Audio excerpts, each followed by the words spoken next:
Love. Is the word real anymore? We hear people getting in and out of relationships so quickly.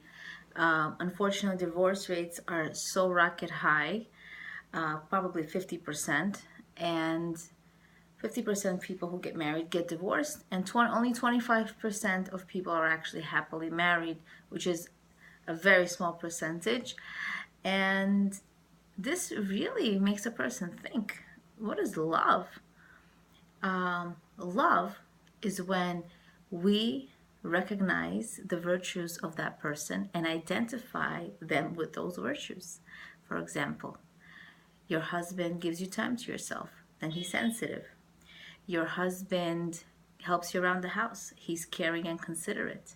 So you identify your husband with the virtues that you have um, observed him to have. There are three important attributes of love. The first attribute, to understand what love really is that love is a choice. Love is a choice.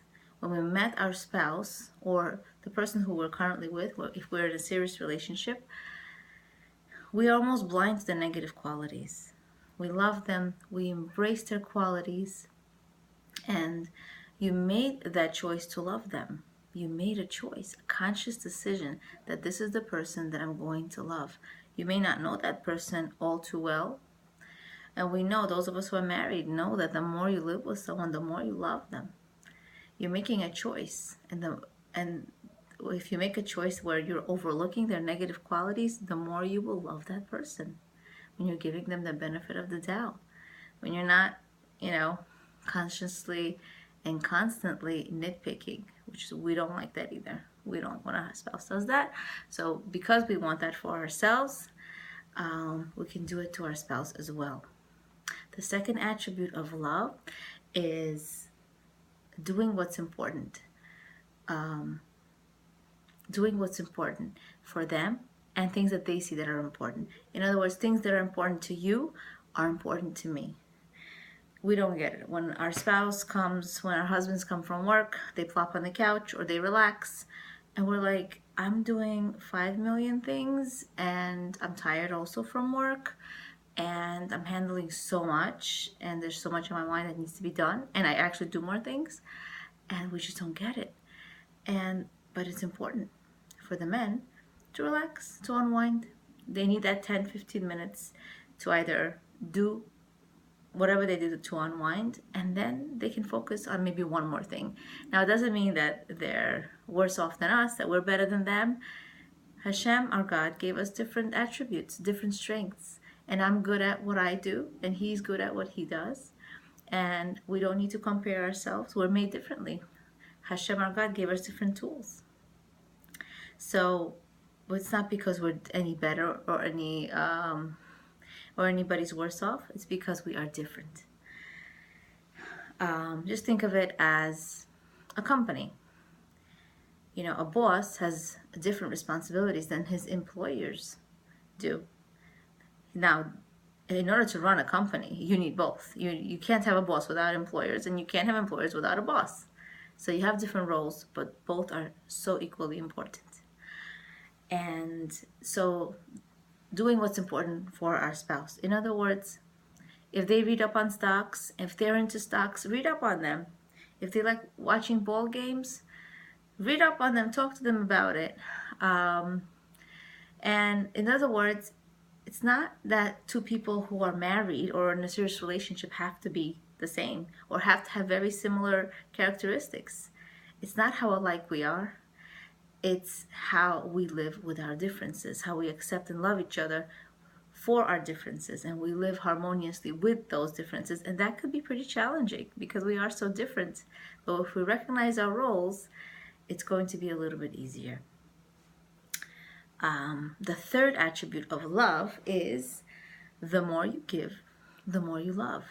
It's really, really a beautiful concept. Now, when we have a baby, or when we see a baby being so helpless, but we love them, and the more we give them, the more we love them. But we can't expect anything back. We hope they say thank you after 2 or 3 years old when they start talking. And that just makes our heart melt. Or an I love you, that's going to really make our whole week, you know? So we don't really expect anything when we have our kids. So how can we expect anything from anyone? The more we have expectations, the more disappointed we will feel. So the more you give, the more you love. The more you invest yourself in your marriage, the more you will love your spouse unconditionally, of course.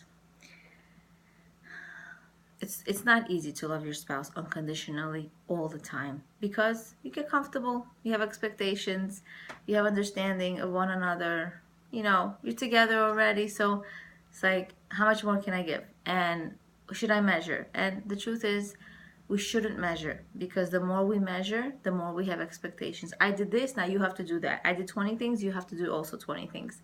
It doesn't work that way, especially as I mentioned earlier, the concept of how different we are. We have different skills, we have different talents, we have different capabilities, because Hashem wanted it this way. This is a perfect match. Now, I would like to share an insight that a Rebbetzin gives about how, Rebbetzin Twersky, about how to take care of your spouse and how to take care of your relationship with your spouse. She says that you must wake up every morning and ask yourself, what can I give my spouse today? In other words, something different that you haven't given before. Maybe an extra compliment, maybe a note in their lunch, maybe write with your lipstick on the mirror, and he'll wake up and he'll see a beautiful message, and he'll wake up to that, and or something special, something that he'd like to eat maybe. I personally held a journal for a number of years for my spouse, and I really felt that that really enhanced our relationship, and I just looked at him a lot differently, and I appreciated him a lot more. Now, I hope to go back to that again because I really saw the value in that, so that's my goal, hopefully to go back to that again soon. So once a day, you write something positive about your spouse that you never realized before. Maybe they did something for you today. Maybe they picked up the kids on time. Maybe they came home on time. Maybe they bought you exactly what you wanted on your shopping list. Whatever that it is that you noticed. Maybe they looked at you in the eyes when you were actually talking. That's really a plus. It's not easy these days to give a person attention, undivided attention. So whatever that it is, just write something different every day. And then if you're having one of those days when you're upset at each other, you just look back at you look back at the journal, and you'll say, you know what? He's not so bad. He's not so bad. You know what? Okay, so he hurt my feelings. So he didn't do what I asked, or he wasn't sensitive. He's really not so bad. I really, really do love him, and I can forgive him a lot easier. So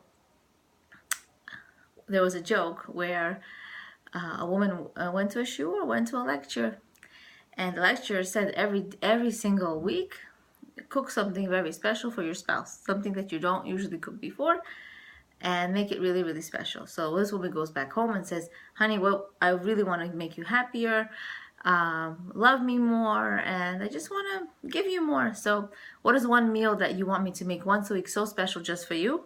Whatever that it is, you know, no matter how complicated it is, I will make it for you. So here you're expecting, you know, something really, really gourmet. And he says, I want peanut butter and jelly. And she says, what? Peanut butter and jelly? But I give that to you every day. He says, I want it once a week. So it's a joke, but we want to give and give and give to our spouse. And that's how a relationship would flourish. And the only reason that people fall out of love so easily is because love is a choice. People choose to stop loving. So with this practical tip of keeping a journal and looking and asking yourself, looking on what you can give to your spouse every day that's different than you did yesterday. I hope these tips were helpful, and may we merit to have more harmonious, loving relationships, unconditional love towards our spouses, our relationships. Leah Abramov, Being and Becoming.